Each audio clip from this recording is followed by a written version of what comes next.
blood creeping up from the heathens. Got will, got fight, got pride, got reason. If they wanna go eat, then you know I'm gon' feed them. If you're coming for me, hope you're ready for a demon. I got eyes in the back of my head, I'm seeing. Take me for granted and you know I'm leaving. I'ma take what's mine with the webs I'm weaving. I could take this crowd from seeing to believing. Got a taste for blood and my tongue keeps bleeding. From the words I spit, so sharp, so freezing, so cold. Behold, frostbite they feeling. I could tear you apart or I could go heal them. Don't believe in fate, don't believe in ceilings. I just need a taste and my mind starts feeling. I don't pace myself, I grind on kneeling. Got lust for change, I just love the feeling. I ain't gonna give up. Got too little time, I'ma live up. Head down, push forward through the tough times. Cause anything worth doing is a tough climb. And I ain't gonna give up. Got too little time, I'ma live up. Head down, push forward through the tough times. Cause anything worth doing is a tough climb. Cause I'ma live life for the fight, yeah, I'm here to get it. I got drive, got sight, always have a vision. I go by at night, I be in my feelings. I'ma be fine, need time, and I'll soon be winning. I live life for the fight, yeah, I'm here to get it. I got drive, got sight, always have... Hello, everyone. I'm Kelly King, known as the Detroit Atheist Queen, and I welcome you to today's show, Secular Activism Unfiltered, where I have a very special guest with me today, Damien Marie At Hope. Hi. Hi, how are you today? I thank you for coming on. I've Doing been good. anticipating. Pleasure to be here. So, what I like to first ask my guests, you decided you no longer want to believe. What made you want to go in a trail of being an activist? Well, that's a great question. And to me, it's kind of tied into becoming an atheist. I went to college at 35 to be, in a sense, a drug and alcohol counselor. And thus, in a sense, a Christian activist. I wanted to change the world, make, for the better and stuff. And all that had to do with me actually stopping doing drugs and alcohol at 17, because at 15 I was a crack addict, because I was raised in Southern California around gangs and violence and drugs, and had a really bad childhood. But anyway, so once I was already in school, they told me I had to take 2 classes on religion, because I had to be an ethical, counselor. And I was mad because I did not want to take classes on religion. I was like, I am a Christian. That is the only true faith. And I need to indoctrinate the world to understand this, kind of just, typical, in a sense, Christian bigot. And didn't see and wasn't willing. I didn't even want to hear about religions that were different. That's how closed-minded I was.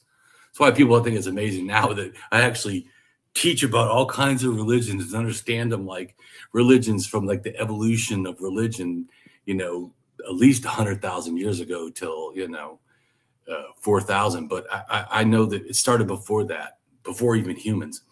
But so it's funny though, when I started, it's like people always think, oh, you must have had training in that. And you must have, no.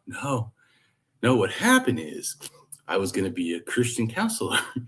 And then when I took those 2 classes, I turned atheist. Not because I had ever thought about it, even knew what an atheist was. In fact, I didn't even know at the time, because I did not know any atheists and did not read, never heard of Richard Dawkins or Christopher Hitchens or even atheist groups or anything. I thought I was alone.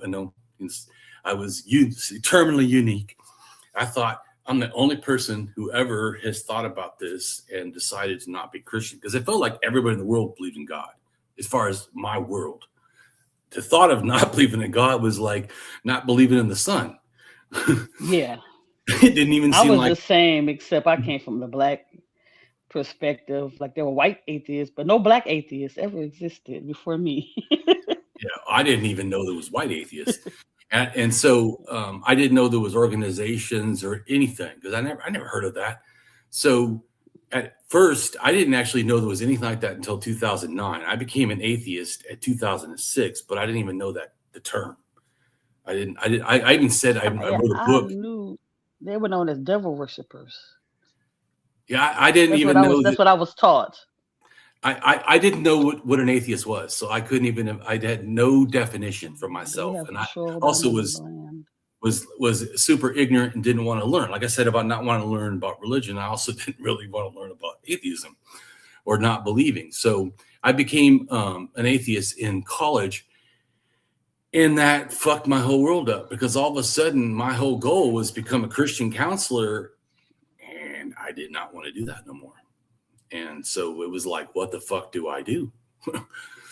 And so I started realizing that, man, no one had ever 35 years old, and I never even heard of an atheist. I thought, man, there's something I should be doing, is helping other people understand that this, religion is not the only thing, and God's not something you have to believe like it's breathing air. And so I just turned that same, in a sense, Christian desire to, focus on what I thought would be better in the world, to teach them about Jesus, was just to teach them about critical thinking and science. And also for me, it's a little different than some people too, because one of the things that really made me become an atheist beyond the religious aspects and beyond science was more the archaeology, the history, learning facts about history that just did not match with the claims of like the Bible or any religion. And so that made me too. And then when I 2009, I started on Facebook, and I didn't believe atheists just because other people said, well, I don't believe. What? I had been lied to, 35 years old my whole life. And I have felt no need to feel a sudden trust for other people that said that they didn't believe. So I really did not feel super connected to atheists. And so I just started doing my own thing, and had already been doing it actually before, which also probably was why I didn't want to all of a sudden jump on everyone's bandwagon. I don't call myself a skeptic. I never was a skeptic. I was a rationalist, meaning that to me, all ideas have to be rational for me to accept them. Yeah. And for me to, someone would say, well, don't you see a reason to be skeptical? I would say, yeah, if it's a rational reason to be skeptical. Thus, it still, for me, goes back to rationalism and reason, that a reason is why I would be compelled to believe in a God or not, or to consider skepticism or not, or atheism or not. And so for me, my whole way was different. I was never agnostic also. I never had a point where I was like, man, maybe God. No. Once I realized religion was false, I couldn't well, maybe. To me, there was no maybe. It either was evidenced and supported by reason, or it lacked evidence, which I realized theism does, and is not supported by reason. I couldn't believe it. So to me, I don't half believe things like the Mothman or ghosts or or the big. Yeah. I mean, if you can provide me evidence and reason, then it will compel me to start thinking, okay, maybe. But also, I'm an anti-theist, because even if you could make Yeah, me likewise. Well, because if you could make me see that there's a God, that would not mean I look at the world we have, right? The world we have, and I'd be like, yeah, that's a piece of shit that kind of I an don't asshole. Like anyone we worship. I believe in North Korea. Don't want to live there. Think the person is an asshole that runs it. So to me, that if you could make me a celestial North Korea, it would not make me go, well, then I have to worship him for what? Of course. No, I'm like, fuck, there's a real God and he's terrible. So, and some people said that they would still have to kiss his butt, because they'd be scared of what he would do if they didn't know. Which would, that's people's philosophy. What? But so that, right, because that still to me would not be. I would have no legitimate love, care, respect for anything that made me do that. To me, fear is not respect. Terrorism is not somehow an act of love. I would see it for, someone that abuses their spouse, to me, does not make me, oh, well, that's a good person because they put their spouse in line. I would think, wow, what a terrible person. So to me, like I said, because of the way I thought it was different, So I realized I wanted to devote my life, in a sense, for helping people, because I was like, man, how did I make it 35 years of my life and didn't even know there was an atheist? I mean, what the fuck? So that's in a sense, like you asked what inspired my activism. That did, realizing, holy shit. I know with me, I did go off. I was part of the evangelical church for some years. And when I left that, I did go to different friends' churches and stuff like that. And that were Nation of Islam and the Buddhist temple to try to find my right fit. And because I was raised, Christian, Baptist, I kind of went back there. So after a while, I was like, no, this is bull crap. But I went through stage. Unlike you, I went through stages. Maybe I'm a did. Maybe there was a God once, and then I went through the other stage. But now, no, I'm like, no, it's no God. And I'm glad I came to that conclusion. But I am a skeptic. I'm everything. I'm a skeptic, non-believer, um, atheist, anti-theist. I'm on all that because I do think, and I don't understand how people's thought processes are when it comes to religion. You can Well, yeah. argue So, with them till you're blue in the face and they still won't change their mind about it. well, I've actually helped people change their mind because I don't Oh, argue with them. I actually okay. make them rethink their thinking. And that, which is Okay. to me what a Makes sense. rationalist would do. When someone says to me, which I used to do street activism all the time, hold signs, used to go to colleges all the time and be open. I would just sit there. I wouldn't attack anyone, not like the religious people where they're yelling at people, calling them names. I Yeah. had free candy, and then I would just wait until they ask a question.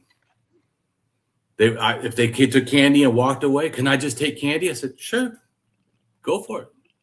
Like, you're not going to try to say anything. Would you like to say something? But so my whole way is that I'm not proselytizing. Some people think that because I was so out as an activist that I'm not proselytizing. No, you'll never see me go on people's pages and give them a hard time. People come on my pages and try to give me Yeah. a hard time.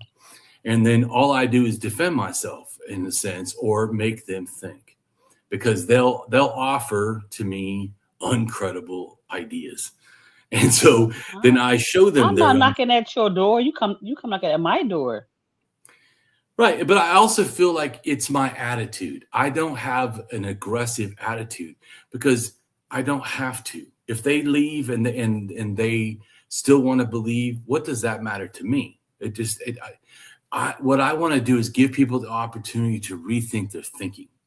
And doing that, I've had people change. The 30 minutes talking to me, I've had people start to doubt, or even one time a woman flat out, maybe it was in 15 minutes, that woman in activism, because she started going, yeah, but I wasn't attacking. See, like some atheists do where they call people names.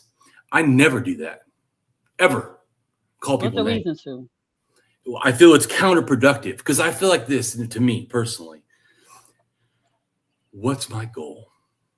Is my goal to feel like I'm better than them, or my goal to be a teacher?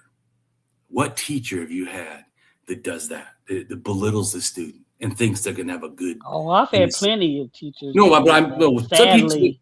but those are bad teachers. Those are not. I'm Yeah. talking about that make a difference. Teachers that truly make a difference are not ones that belittle children or belittle Mm-hmm. students that are even adults. It's an attitude of helping. And you know what I also realize is that people are more willing to accept harsh truth from a friend than an enemy. An enemy could be the full truth, but they don't want to be shamed into saying, okay, I was wrong. But I'm more than willing to tell people I'm wrong in front of them. Like, it doesn't, because I say it's a good attitude to be willing to be wrong. Because you know what? Sometimes I could be wrong. And if someone could say something to prove to me that I'm wrong, why would I want to be staying in what's wrong? I mean, it doesn't even make Exactly. sense to me as a rationalist. Why would I want to keep being wrong? I say more also in a sense, like how I talk, I say more strong claims. I'm not a skeptic. I don't talk in well, maybes and this. I talk in strong thinking. Boom, boom, boom. Even like I'll say about how I feel about prehistory. People are like, well, can someone have a contrary view? I go, sure, they can prove to me why that's so. They can also are more than willing to accept them, say why I'm wrong. I mean, so Yeah. and then I just because science does this too, though. Science will say something, and then it's not like they never say truths, like that there's stars in the sky and that there's other planets outside of the Earth. But if they could somehow be shown that that wasn't the case, they would update to the new information, which to me as a rationalist is what I demand of myself. I consider it good belief etiquette. That I have a way of how I think about beliefs, any belief at all. And so to me, a good belief etiquette should start with reasoned belief acquisitions, that how I go and seek beliefs should be, in a sense, my effort should be the reasonable. But you know what? We're like believing machines, like Velcro sticks to almost anything. That's how our mind is. We're told stuff, belief happens immediately. Often, sometimes when we don't even really mean to, we believe a lot of things. So I learned that that's not enough just to say, well, I would like to be reasonable. I think my belief a lot of times came from who told it to me. Yeah. If my mom said it, my grandma said it, then I'm gonna believe them. They know Someone of everything. trust, right? They don't, but you know. And evolutionary, it's a reasonable thing to trust people what they say that you trust, because we have to rely on each other. So, but then that's why to me there should be three things. So the first thing is a reasoned belief acquisition. We should try to filter things, not just to let anything come through. But guess what? It's going to happen. You're going to have things come through that are not really worth believing. So that's why to me we need good belief maintenance. That means we reassess things that we think we believe. Are these still reasonable? But see, science does this too. They don't just stop and say, well, this is the way it is and never test again. Right? They continually test. And if they may keep proving it correct. Great. And then something will come along and they'll go, oh, well, it needs a little bit of an amendment. Right? Just a little bit, because it's not totally like when we say the earth was round, kind of. It's kind of round. Yeah. But not totally round, but kind of round. Yeah. Anyway, it's more circular in a sense, but or like a sphere, they say a sphere. Sphere, right? Yeah. So the point is, so sometimes also why you need good belief maintenance isn't that somehow that you're going to be found wrong, but you need to update to a higher accuracy, which can happen through time. That's why we need good belief maintenance, rechecking it, be a willingness, which is the hard part, just a willingness to re-update our beliefs. And so that to me is the second thing we do. But then the last one is the most important, which is honest belief relinquishment.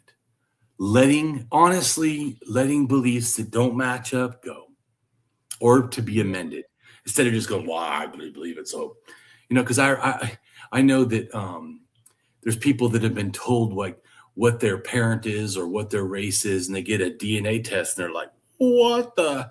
And they're like, I don't know. Yeah. I was told I'm 3/5 Cherokee or something, and it is nothing. Yeah. Well, you were told wrong. My mom wouldn't lie to me. She didn't. She probably didn't know either. So now we update. That's what she was told too. Yeah. She was told too. I'm just making a comment that sometimes people have a problem because they feel like intent has to be in every error. No. Sometimes we make errors and it's not intentional, but that doesn't mean it's not an error. Yeah. Nor should we protect it. I've seen sometimes I'm echoing, but somebody will be like, "Oh, well, I'm 100% Italian," and they find they have some British in them. I mean, of course, people will date other, and especially like me, I have so much mixed in me. It's crazy. I'm predominantly black, of course, but I have 30% of different European countries mixed up to make me. So. Right. Well, I had my DNA checked, and I thought, because if you listen to my family, I had Hungarian, German, Norwegian, and Irish. But then I find out I'm 3% Jewish. What? What? Yes. I mean, and some other stuff too. But the point is that it's important for us to have this willingness to like let stuff go and to bring new ideas in and fit them in. Because like I said, that's also what science does. Religion doesn't do that. Religion sticks to ideas they had 2,000 years ago or older, and they just don't update them. And then they're resistant to change, which is why I don't trust religion off its face because of how it behaves about beliefs, and why I do feel more trust towards science. But see, science has also been wrong too, because science is, in a sense, it's not a belief system, but it is affected by belief systems. In other words, like there used to be scientific racism, where they had all this nonsense, like about things and about races, or even about sexism stuff, about what women were, and they're wrong as hell, you know. And but the bigoted people just didn't want to let that be changed, not because in a sense that's good science. It wasn't good science. Good science is that we look at ideas for what they really are, and then we update and remove things. Just like people being homophobic or being transphobic, and they think that they're being, supported by science. No, it does not. No, you're Maybe your not. scientific, bigotry does, but that's not real Yeah, science. I was watching Bree the Hot Side, her channel, and so if you were talking about, I can't think of the scientist, but he was trying to mate like these black women with these, like chimpanzees and stuff, because he thought it was closer to those than they are with human. So Yeah, that's that's the kind of thing nonsense. that, yeah, that's kind of stuff that went on. Right. Well, It no, the was truth is that real. 99 point, I think it's 8 or something percent of all humans are the same. I mean, Yeah, no matter race or all that's nonsense. yeah, And then I know that because I understand DNA science and how people moved in Africa. And I know that 300 to 350,000 years ago, people were in North Africa. Then we moved to, in a sense, West Africa, then to South Africa. Then we moved to East Africa. And then people, some of them, not all, but some of them went out of Africa. And then they came back to Africa. So, and then those people mated with some people, and then they went all the way to South Africa, and then they went back to East Africa, and then becomes what people call the out of Africa. So, out of Africa wasn't a one-time thing, whatever. 50,000 years ago, everyone. What you need to say is the last common ancestor did that, because you don't mean the first. So, yes, just like I was saying about updating our thinking and beliefs, we have to update to the facts. It's real easy just to have simple answers, which we like, because I feel like we're lazy thinkers. We don't like thinking hard, which is why also it's, to me, pretty easy if you use my type of analysis, which, like you asked me before about street epistemology. Yeah, I don't do yes, that. I don't follow that. I have nothing to do with that. I do something that involves epistemology, but not in that way. What I do is I call the hammer of truth, which is ontology, epistemology, and axiology, which is, what are you talking about? How do you know it? And why is what you've offered of value? And I use it in those ways. So if someone says, I believe in a God, my question is not, why or how do you think you know that? My question is, what do you mean by God? And if they say, well, God's a super, spirit, I'm like, well, what's a spirit? Well, spirit is a can't answer that. supernatural being. And I'm like, well, what's a supernatural being? Something outside of nature. And I'm like, okay, I don't know if something outside of nature, give me an example. And I've had someone go, well, dark matter. I'm like, well, dark matter is in nature. It just acts in a way that we find odd or not fully understand. they go, oh, well, quantum physics does all these weird things. I'm like, yeah, and it follows things too. It doesn't do, once again, it's not anything goes in quantum physics. It has specific things. Like sometimes they'll say it's sometimes a line or a dot, or sometimes, it's another way. Right. It's not 50,000 different ways. It's only like 2 simple ways. Or they'll say that, anyways, my point is, just because we don't understand things actually doesn't mean they're outside of the world or outside of reality, or somehow, I've heard one person says, science has proved to us that reality is not real. And I said, see, there's a problem as a rationalist, what you just said. You said science inside of this non-reality proved that reality is not real inside of the non-reality. That to me is a contradiction. Because you've just said there's no reality for science to be inside of to then prove that reality is not real. You just mean aspects of reality are not fully understood or defy a thing. Just like when someone says the quantum physics, right? The quantum physics is different. Quantum physics is not different than regular physics any more than saying water sometimes is a gas, not liquid. Sometimes it's also could be, frozen and become a solid. Does that make water not real? Does that remove the fact that it can be a gas? Does that remove the fact that it can be a liquid? No. What you're saying is that our problem as simple thinkers, we look at the world and want it to be only quantum physics or only standard physics, when the reality of the world is it can be like water, right? Gas and solid and liquid. Mm-hmm. So that it's a us problem, not a reality problem. Reality's still here. It didn't lose any of its properties. Social justice still is important because there's still a real world. People really get hurt. So it's just I feel like, because I'm a rationalist, I know I approach things differently. You got to say things that make sense to me. I don't have a lot of question other than you need to make sense. And so I just hear a lot of people not making sense, believing these not made sense, statements or claims or whatever. And I'm like, none of that sounds reasonable to me. I don't know what you're talking about. So I feel like a lot of times beliefs like religion or conspiracy theories or a lot of this kind of stuff can happen because people really don't understand reality, don't really understand good thinking, don't really understand. So it's easy at that point to push in nonsense. I don't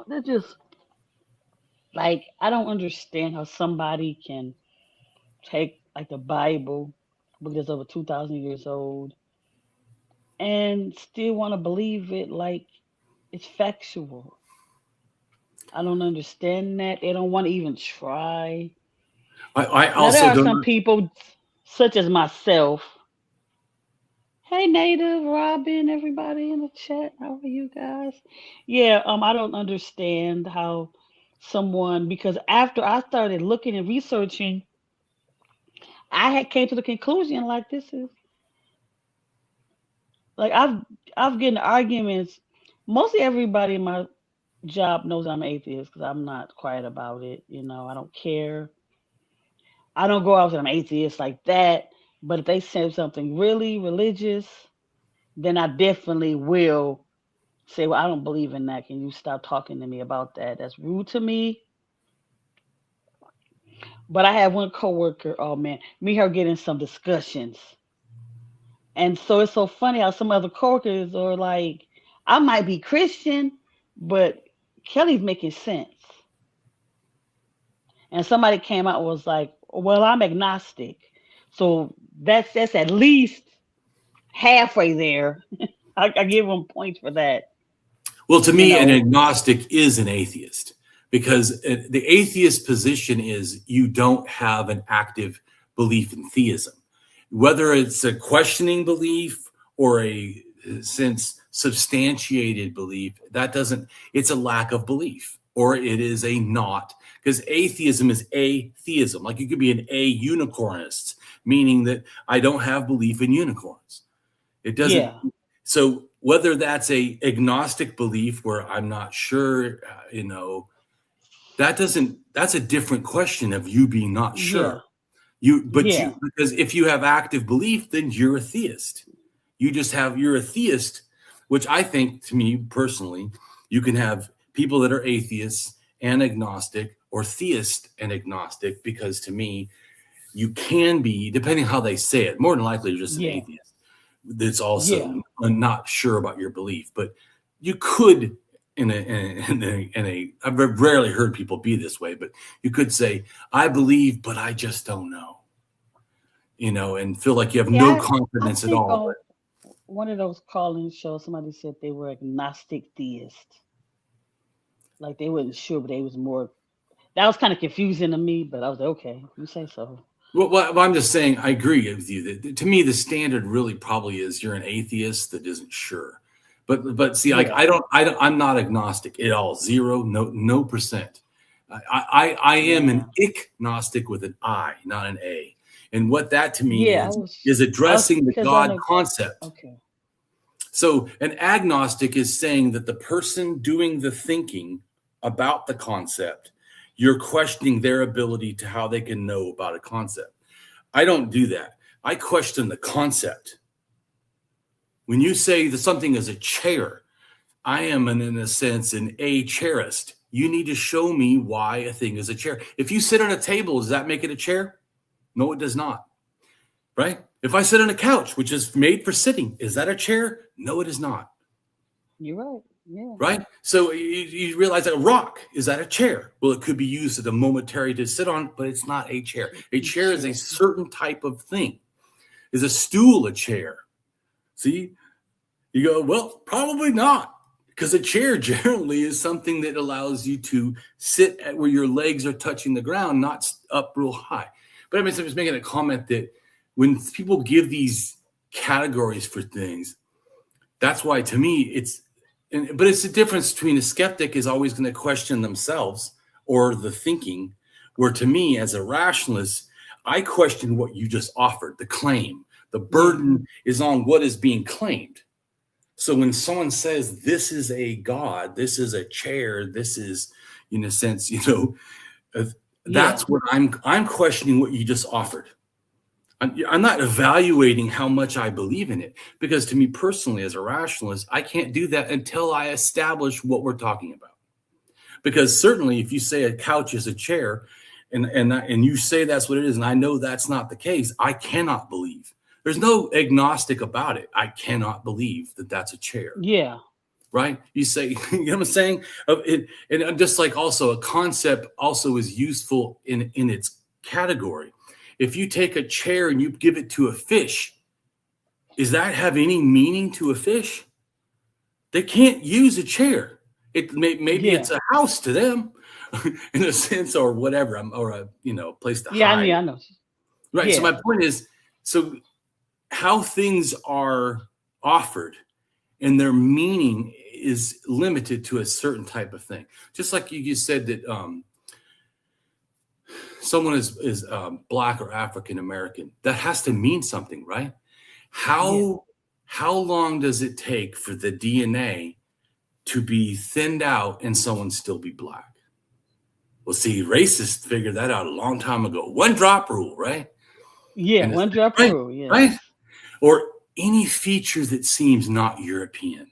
I also think people don't realize we have wholly bought into what white means, because white also is nonsense. It's not just that it's a one drop rule. It basically means European, because there are Asians who are Han Chinese and or Korean who literally have whiter skin than some white people from Europe. So are they white? And they'll say, no, it's their eyes are different. I'm like, I thought it was the skin. Because I look at like a lot of people from India, they are dark. And I'm like, you are darker than me, but you call me the N-word. That's weird to me. And you are way darker than me. Right, but what it proves is both of those are concepts. They're not like realities. They're concepts that we have been given to in a racist world. that gave all these things, like I said about what a white person is, because Asians should be white. And there's people in India, as you said, they should be white. And people in the Middle East should be white. And if you look under some categories, they are, right? In America or some other places, they categorize those as white. Even sometimes people could be Hispanic and be white, you know, because they say white, not Hispanic, right? Because that means that you could be white and you could be Hispanic. My point is, though, the same thing. These are terms that we've been given that we don't think about critically. But it was never meant for us to think critically, because it was always the racism. Because racism is not a critical ideology. It is a bigotry. It is the lack of critical thinking. Critical thinking would go, wait a minute, if we all came from Africa, how come everybody doesn't feel like we're all just human? I mean, we are one humanity. The fact that our DNAs are 98.8% the same, that's more than chimpanzees. Our relatives, you know, in the in a sense, you know, ape, or even, like I said, chimpanzees or whatever, they have more variation. They're different than what we call races. What we call races is actually this little tiny nothing. It's just bigotry has always been stupid, and that's also to me why I really a lot of times on my channel when I talk about history, I like bringing up race stuff to explain how it's nonsense, because I feel like we have bought into all this stuff. And what it really, just like the same as people will say, oh, well, there's a man and a woman, that's why I'm against trans. And I'm like, I'm intersex. So what does that make me? Exactly. You know, and they're like, well, you know, when did you choose to be intersex? I'm like, do you not know I didn't choose this? In fact, if I could have chose, I would have chosen not to be intersex. Believe me, being different for no reason. What is the benefit exactly? And a whole nother tirade I'll go about with that. Well, I'm saying, but I feel like even if it was, why is that? How does that bother other people? I didn't choose it, and like I said, I really felt ashamed when I found out.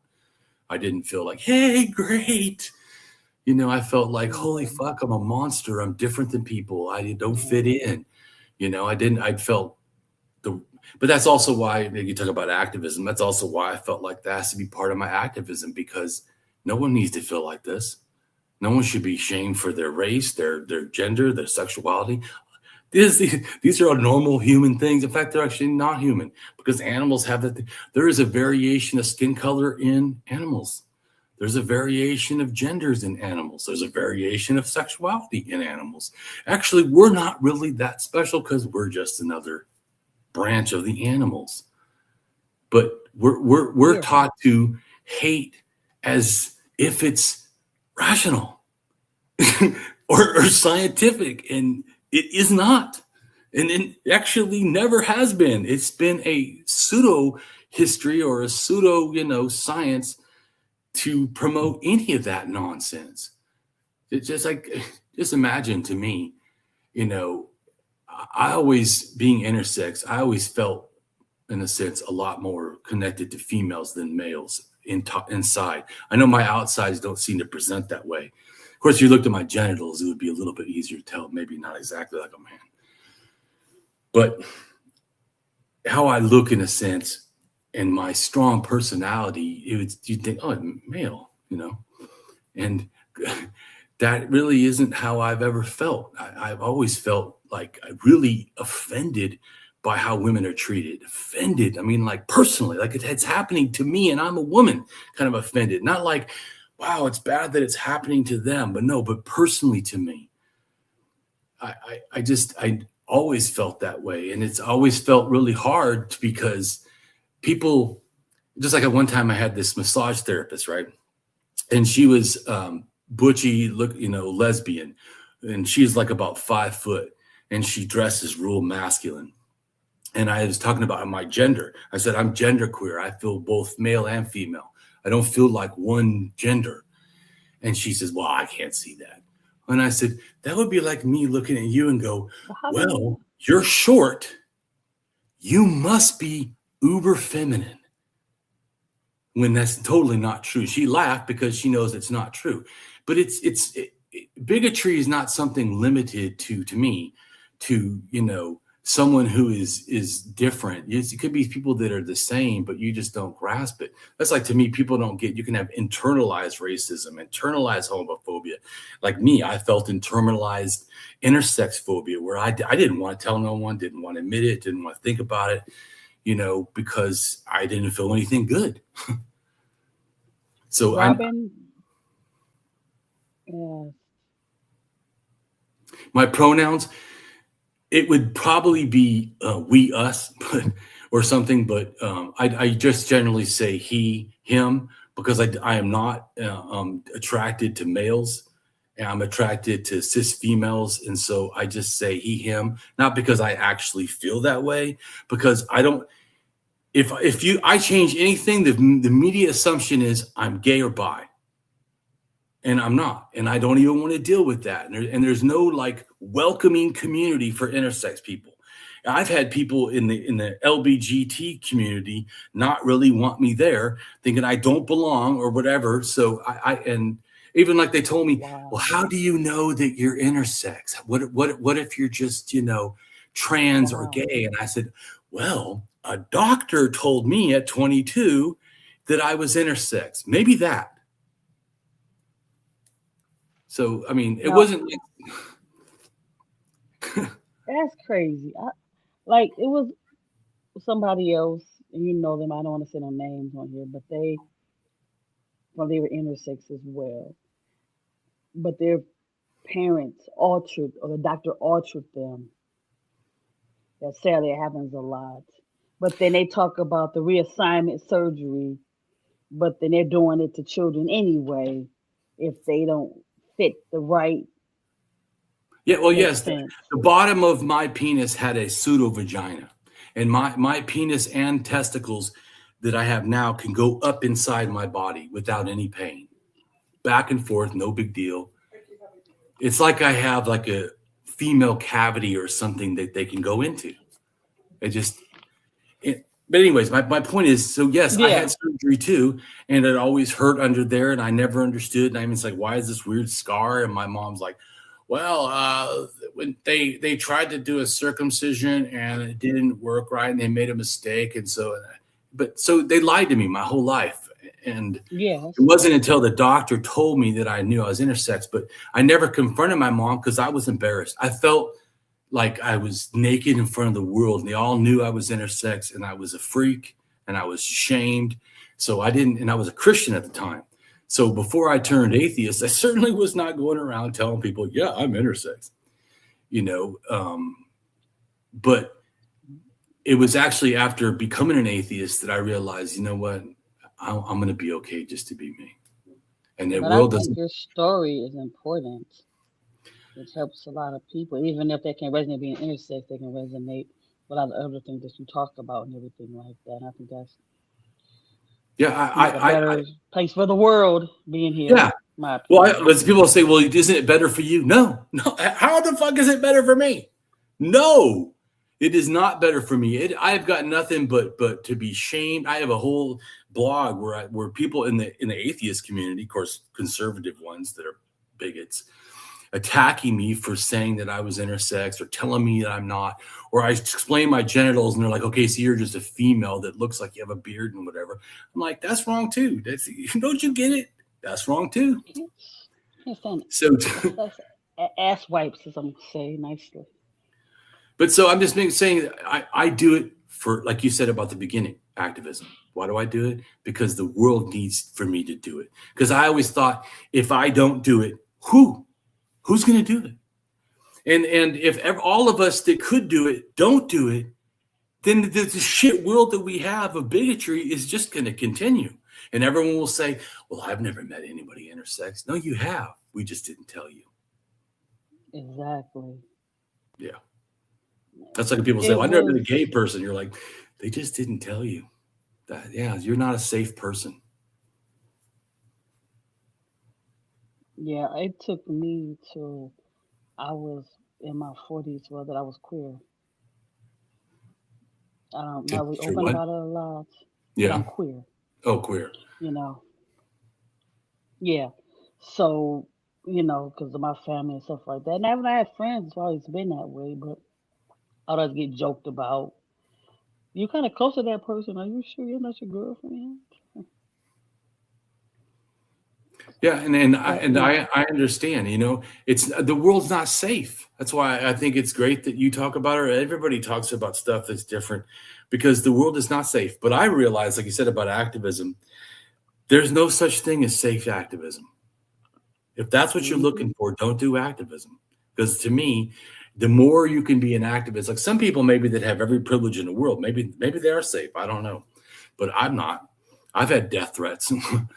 So I mean, I don't, and people are like, well, what if you get harmed? Have you ever heard stories of activists in history? Shit ton of them get killed. A lot of them get harmed, and certainly they don't feel safe. But hmm thank goodness that they did it, right?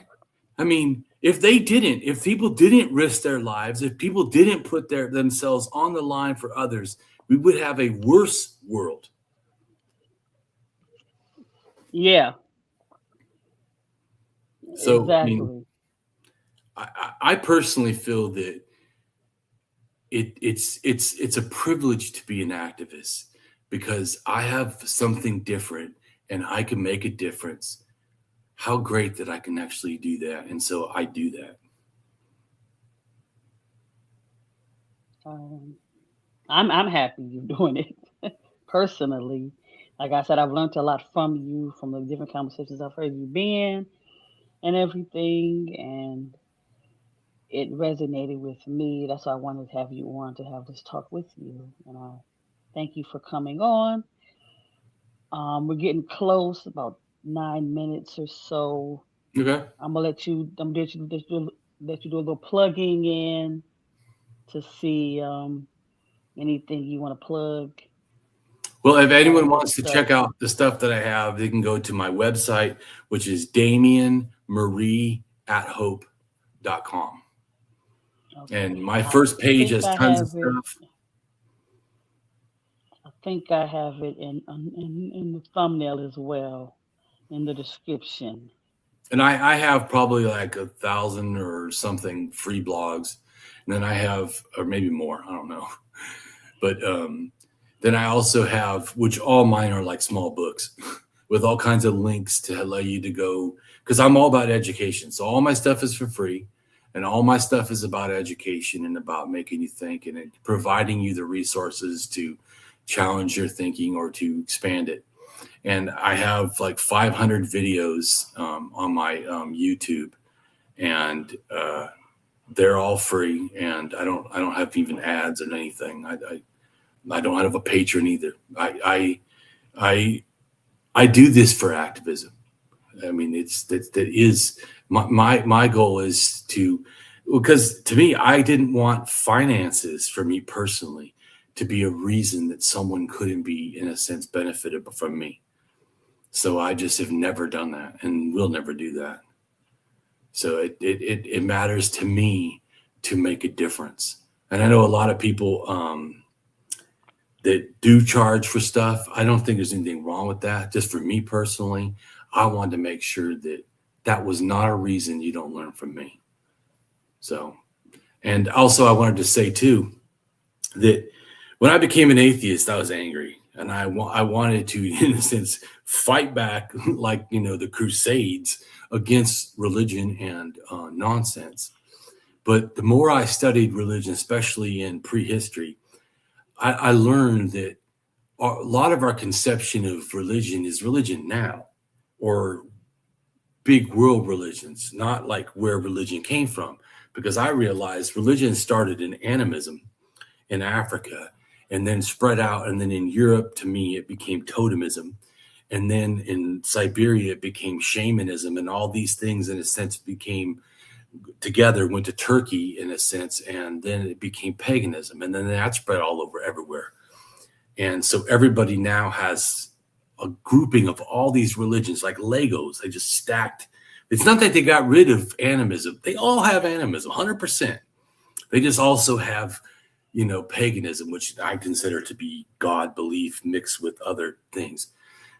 Yeah. But to me, what a lot of atheists will say is that religion started because of fear of lightning or something.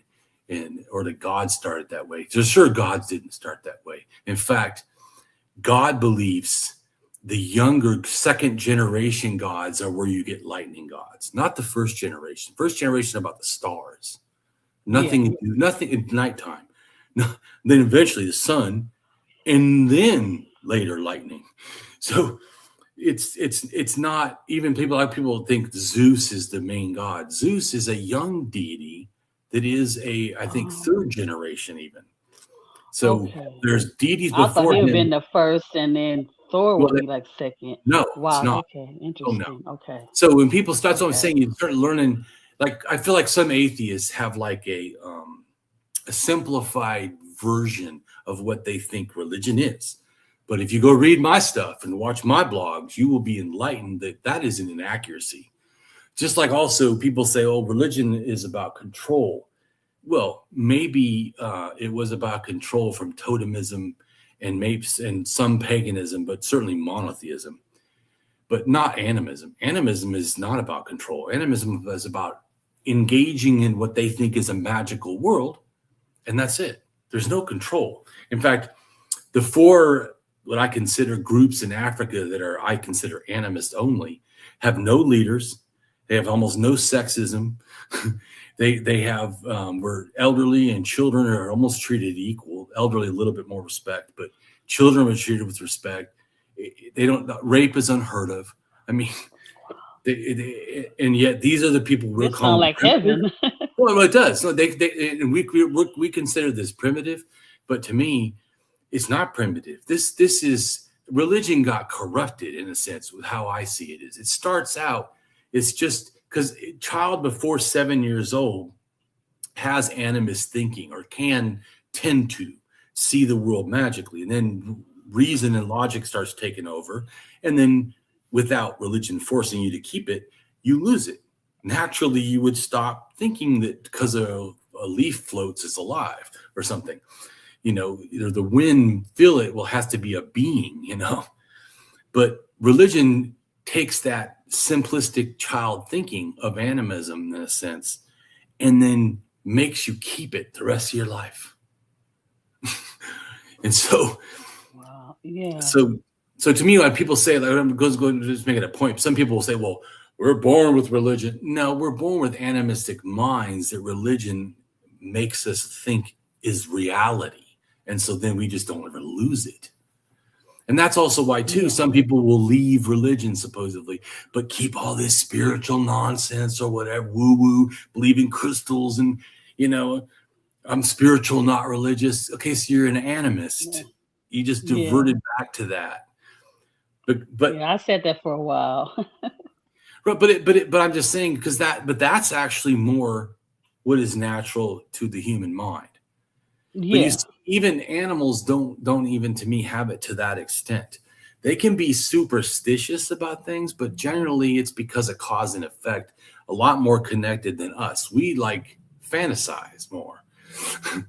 You ever see it especially monkeys or whatever, or any kind of primate, watch them when they watch someone do magic, it like blows their mind in a way that we would go, that's cool. Where the monkey like freaks out, because to them, the world doesn't have magic. So when you show magic, they cannot accept it. Yeah, because they're skeptics or rationalists. They're like, wait a minute, that can't happen. Where to us, especially as we're programmed with religion to not lose animism, we think, oh, it's amazing. That person just did magic, And so that's what I feel like too, as a rationalist, is for me to not just understand that religion is wrong, but understand that people think this way naturally, not religion, but animistically, magically. Yeah. We have this magical thinking mind, which in a sense, magical thinking also is a logical fallacy. Yeah, because we do it naturally. Magical thinking. So to me, I don't always attack. So my point is, I don't have to attack 10,000 gods, which I do, but I don't have to because I attack the whole premise that they are built upon, the magical thinking. In other words, superstition can live without gods. Gods cannot live without superstition.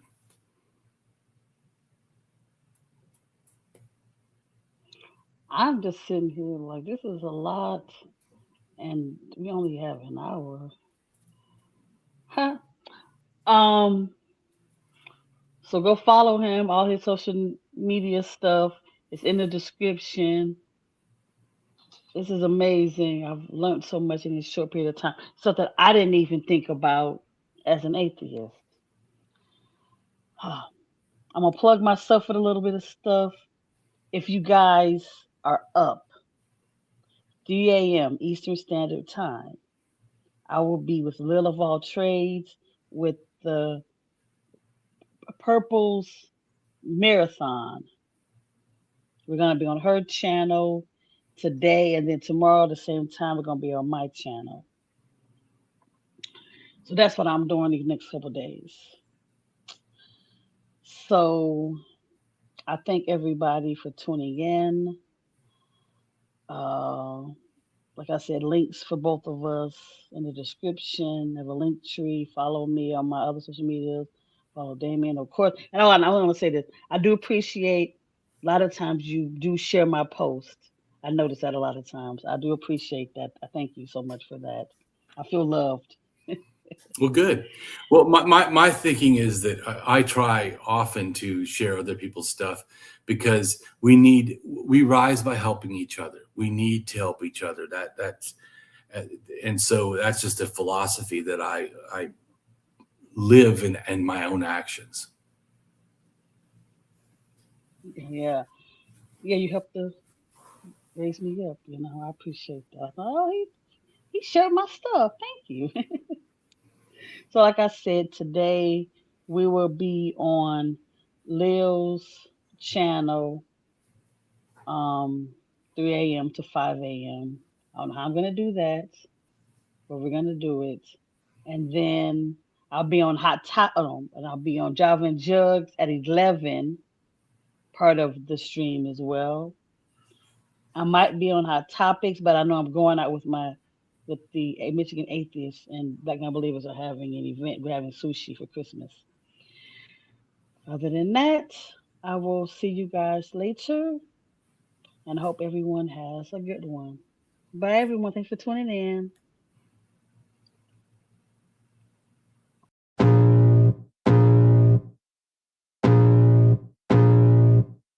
I can feel the blood creeping up from the heathens. Got will, got fight, got pride.